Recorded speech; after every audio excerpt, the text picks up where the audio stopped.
видимо, не сплотились, не выполняли задачи поставленные. Наверное, думали, что будет легче. Чем мы отличились в этот раз? Отличились только минусами, ничем положительным не могу сказать.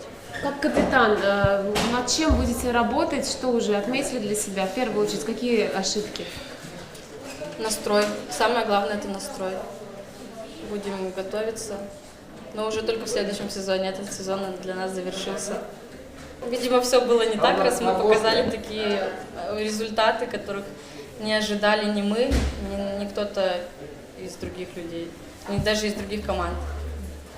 Если такие ошибки у нас были, значит, мы делали не так. А расскажите, где вы тренируетесь в Тюменской области, кто тренер, на каких площадках, есть ли спонсоры у вас? Спонсоров у нас нет, мы тренируемся своими силами. Также ни лед, ничего нам не выделяет. Кто-то с кем катается. То есть совместных тренировок у нас не проводится. К сожалению, таких условий в Тюмени нет. Все поддерживается своими силами, своими знакомствами и все.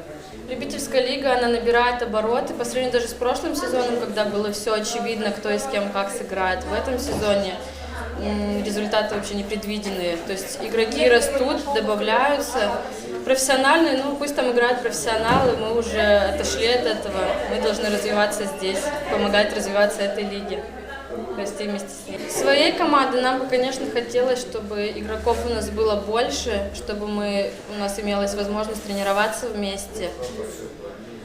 А для лиги, развитие, прекрасно все процветает, условия хорошие.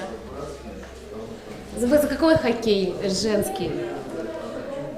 За красивый хоккей, за честный хоккей, чтобы не было там толчков в спину, чтобы все это было профессионально.